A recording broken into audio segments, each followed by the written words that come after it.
ചോറിന് ഇതുപോലത്തെ കറി ഉണ്ടെങ്കിൽ പിന്നെ വേറൊന്നിനും ആവശ്യമില്ല. കുമ്പളങ്ങയും മത്തങ്ങയും വെച്ച് ഒരു അടിപൊളി ഒഴിച്ചു കറീൻ്റെ റെസിപ്പി ആട്ടോ ഇന്നത്തെ വീഡിയോ. നല്ല എളുപ്പത്തിൽ ഇത് റെഡിയാക്കി എടുക്കാൻ പറ്റും. അപ്പോൾ ഇതെങ്ങനെ ഉണ്ടാക്കുന്നത് നോക്കാം. ഒരു കുക്കർ എടുക്കുക, അതിലേക്ക് ഒരു 1/4 കപ്പ് പരിപ്പിട്ട് കൊടുക്കുക. പരിപ്പിൻ്റെ അളവ് കൂടിപ്പോവരുതേ, 1/4 കപ്പ് എന്നെ മതിയാവും. ഇനി ഒരു വലിയ കഷ്ണം മത്തങ്ങ ഇതുപോലെ ചെറിയ ചെറിയ പീസാക്കി കട്ട് ചെയ്ത് ഇട്ട് കൊടുക്കുക. ഇത് ഏകദേശം ഒരു 2 കപ്പിൻ്റെ അടുത്തുണ്ടാവേ. ഇതിലേക്ക് ഒരു ചെറിയ കഷ്ണം കുമ്പളങ്ങ ഇതുപോലെ കട്ട് ചെയ്ത് ഇട്ട് കൊടുക്കുക. ഇനി വേണ്ടത് ചെറിയ ഉള്ളിയാണ്. ഞാൻ 2 എണ്ണം മിക്സ് ആക്കി എടുത്തിട്ടുണ്ട്.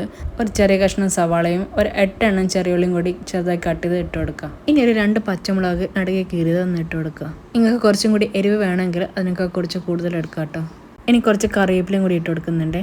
കറിവേപ്പില കുറച്ച് കൂടുതൽ ഇടുമ്പോൾ കുറച്ചും കൂടി ടേസ്റ്റ് ഉണ്ടാവും. ഇനി ഇതൊക്കെ വേവാൻ ആവശ്യത്തിനുള്ള വെള്ളം കൂടി ആഡ് ചെയ്ത് അടച്ചു വെച്ച് ഒരു 3 വിസിൽ അടുപ്പിക്കണേ. അതിലൊന്ന് വിസിലാകുമ്പോഴത്തേക്ക് നമുക്കൊരു അരപ്പ് റെഡിയാക്കി എടുക്കാണ്ട്.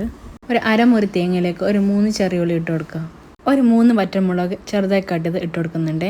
എരിവും നിറവും കുറച്ചും കൂടി വേണമെങ്കിൽ വറ്റൽമുളകിൻ്റെ എണ്ണം കുറച്ചും കൂടി കൂട്ടി കൊടുത്താൽ മതി.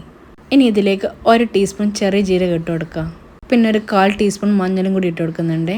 ഇനി അരയാൻ ആവശ്യത്തിനുള്ള വെള്ളം കൂടി ആഡ് ചെയ്ത് നല്ലപോലെ പേസ്റ്റ് ആക്കി എടുക്കുക. 3 വിസിലിന് ശേഷം കുക്കറും തുറന്ന് വെന്തിട്ടുണ്ടോ എന്ന് ഒന്ന് കൺഫേം ആക്കണേ. ഇനി ഒരു ചട്ടി അടുപ്പത്തിലേക്ക് വെക്കുക. എന്നിട്ട് നേരത്തെ വേവിച്ച് വെച്ച കുക്കറിൽ ഇതിൽ ചട്ടിയിലേക്ക് ഒഴിച്ചു കൊടുക്കുക. ഇനി ഇത് നല്ലപോലെ ഒന്ന് മിക്സ് ചെയ്ത് കൊടുക്കുക. ഇതിലേക്ക് നല്ലോണം പേസ്റ്റായിട്ട് അരച്ച തേങ്ങയുടെ അരപ്പ് ഇട്ട് കൊടുക്കുക. ഇനി മിക്സിയുടെ ജാറ് നല്ലോണം കഴുകിയ വെള്ളം ഇതിലേക്ക് ഒഴിച്ചു കൊടുക്കണേ. ഇനി ഇതിലേക്ക് എക്സ്ട്രാ വെള്ളം ആഡ് ആക്കണ്ട. ഇനിയും വെള്ളം ഒഴിച്ചാൽ ഇത് നല്ലോണം ലൂസായി പോകും. ഇനി ഇത് നല്ലോണം മിക്സ് ആക്കി ഇതിലേക്ക് ആവശ്യത്തിനുള്ള ഉപ്പും കൂടി ആഡ് ചെയ്ത് കൊടുക്കുക. ഉപ്പ് ആഡ് ചെയ്തതിന് ശേഷം ഒന്നുകൂടി നല്ലപോലെ ഒന്ന് മിക്സ് ചെയ്ത് കൊടുക്കുക. എന്നിട്ട് ഒരു 10 മിനിറ്റ് ഒന്ന് തിളപ്പിച്ചെടുക്കുക. ഈ ഒരു കറി ഓവറായിട്ട് തിളക്കരുത്. ഏകദേശം ഈ ഒരു ടൈം ആകുമ്പോൾ തന്നെ സ്റ്റൗ ഒന്ന് ഓഫ് ചെയ്ത് കൊടുക്കണേ. ഇനി വേറൊരു പാത്രം എടുക്കുക. അതിലേക്ക് കുറച്ച് ഓയിൽ ഒഴിച്ച് കൊടുക്കുക. അതിലേക്ക് ഒരു 1/4 ടീസ്പൂൺ ഉലുവ ഇട്ട് കൊടുക്കുക. ഒരു 3 ചെറിയുള്ളി ചെറുതായി കട്ട് ചെയ്ത് ഇട്ട് കൊടുക്കുക. ഇതിലേക്ക് കുറച്ച് കറിവേപ്പിലയും കൂടി ഇട്ട് നല്ലപോലെ ഒന്ന് മൂപ്പിച്ചെടുക്കണേ. ചെറിയുള്ളി ഒന്ന് മൂത്ത് വരുമ്പോൾ സ്റ്റൗ ഓഫ് ചെയ്ത് ചൂടോടെ തന്നെ കറിയിലേക്ക് ഒഴിച്ച് കൊടുക്കുക. ഇനി നല്ലപോലെ ഒന്ന് ഇളക്കി കഴിഞ്ഞാൽ കറി റെഡി. നല്ല സ്വാദുള്ള കറിയാണ്. അപ്പോൾ ഉച്ചക്കത്തെ ലഞ്ചിന് ഇത് മസ്റ്റായിട്ടൊന്ന് ട്രൈ ചെയ്ത് നോക്കണേ.